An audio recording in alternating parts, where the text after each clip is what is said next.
KC. Venugopal जी, रणदीप सुरजेवाला जी, DK. Shivkumar जी, सिद्धरमैया जी, मल्लिकार्जुन खड़गे जी, BK. Hariprasad ji, M.B. Patil ji, senior leaders of the Congress Party, workers of the Congress Party all over the state, friends from the media, I'd like to welcome all of you here today.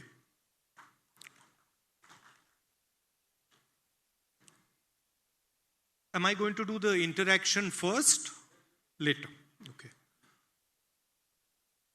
We are faced with an election in Karnataka. And Karnataka has always had the spirit of the Congress Party. This is a natural Congress state. The other thing to be very clear about is that the current government of the BJP is not a legitimate government. It was not a government that was elected legitimately. It was a government which was made using financial resources and subterfuge. I'm very clear about a couple of things going forward. I think the first thing we have to be very clear about is that for us, we should not aim to win this election with a close margin. We should be very clear in our mind that we are going to get not less than 150 seats. And so we should start our calculations from 150 seats. This is not a difficult task. This is actually quite an easy task for the Congress Party. If we get together, if we fight together in a united way, if we fight on the right issues, and if we guarantee merit as the criteria for our candidates, for our leaders, for our workers. I do feel that it is very important that we promote people based on the service that they have done for the party. I don't think we should be promoting people based on likes and dislikes. And today in Karnataka, it's very easy to find out who is actually doing the work and who is not. And you can see on Zoom we have all the enrollers, and it is very obvious which are the people who are delivering for the Congress Party and which are the people who are not. And I think we should be absolutely ruthless with this idea. I don't think we should be deciding tickets based on past history, what a person has done 20 years ago. I think we should be basing tickets on the work the person is doing for the Congress Party today.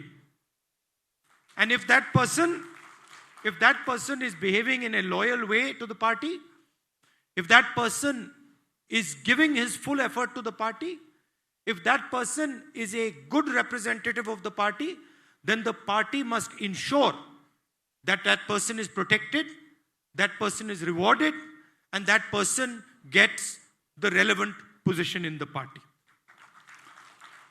So once again, I'd like to state these three principles. Number one, we should not fight an election to make it a close election. We should fight the election to make it a decisive victory for the Congress Party. Minimum seats, 150, not one less than that. Number two, we should make our decisions based on merit. And number three, we should reward those who have worked effectively, who have fought, defended the issues, and fought loyally for the Congress party. Of course, it goes without saying that we need to reward our workers.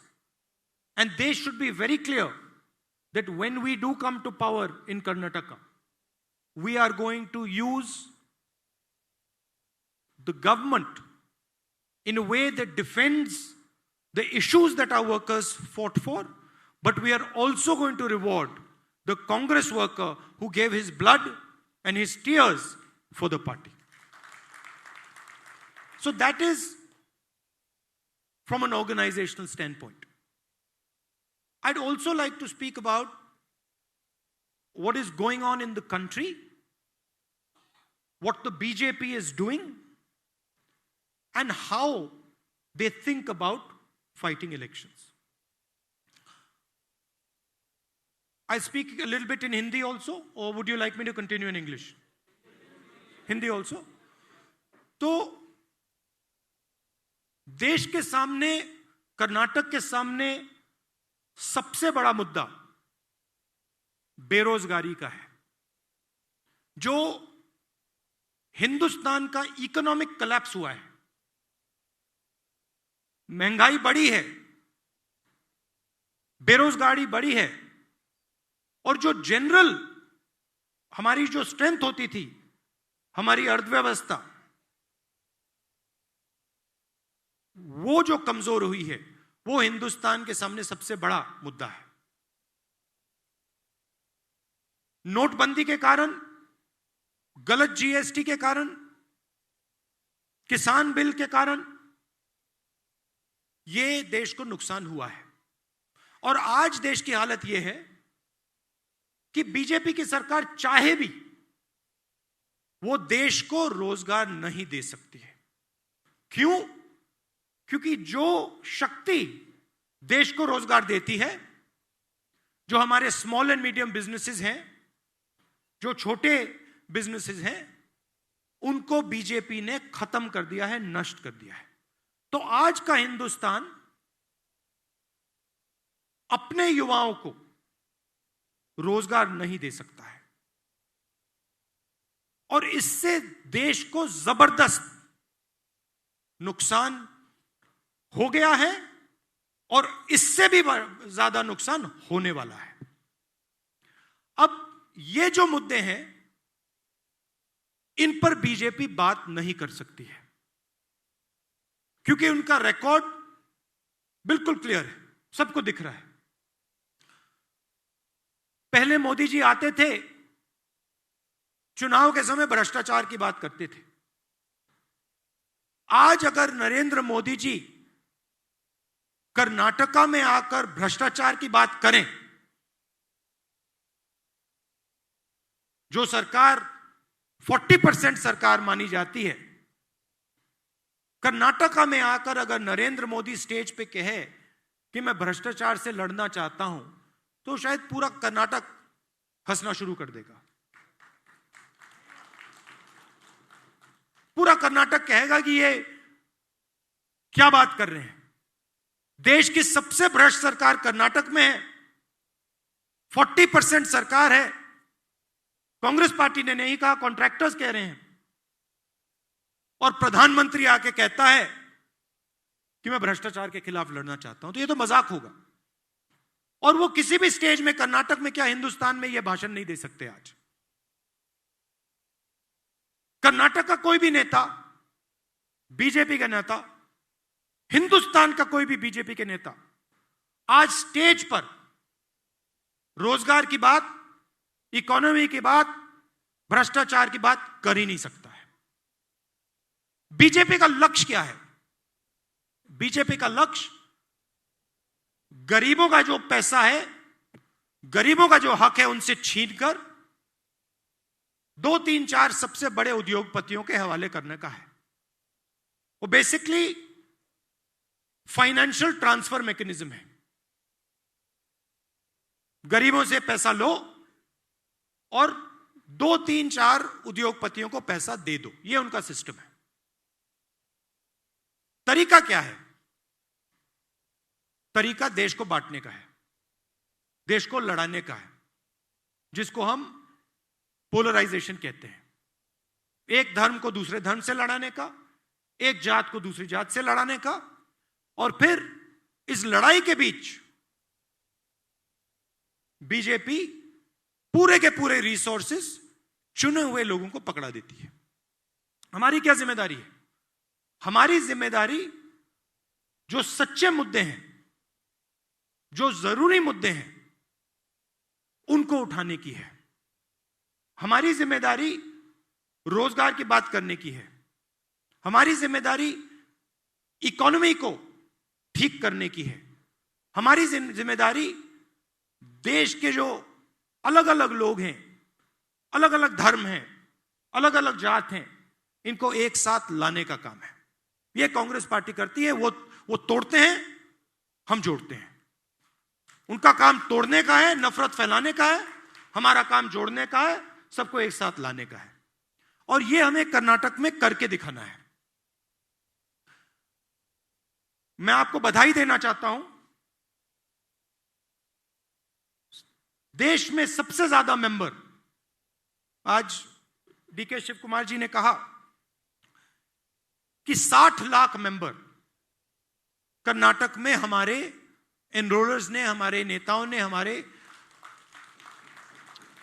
Workers ने Congress party में लाए हैं। 60 लाख कोई छोटा number नहीं है। और इसमें से बहुत सारे जो मेंबर्स हैं वो युवा हैं, नए मेंबर्स हैं, नई सोच के साथ कांग्रेस पार्टी में आए हैं। इस चुनाव में हमें 2 चीजों पर फोकस करनी है, युवा और महिला। युवा और महिला। और जहां भी हम युवाओं को और महिलाओं को आगे ला सकते हैं, चाहे वो टिकट डिसीजन में हो, चाहे वो संगठन में हो, हमें अपनी पूरी शक्ति के साथ उनको आगे लाना है। एक तरीके से हमें कर्नाटक को एक नई कांग्रेस पार्टी दिखानी है, जो मुद्दों पे लड़े, लोगों को एक साथ लाने का काम करे, और जो बीजेपी के झूठ हैं उनको पब्लिक के सामने क्लैरिटी के साथ रखे। हमारी जब सरकार थी, हमने कर्नाटक में, दिल्ली में बहुत अच्छे काम किए थे। हमारा रिकॉर्ड, कर्नाटक की सरकार का, सिद्धरमैया जी की सरकार का, हमारी कांग्रेस पार्टी की सरकार का जो रिकॉर्ड है, बहुत अच्छा रिकॉर्ड है और बहुत अच्छा परफॉर्मेंस रहा था।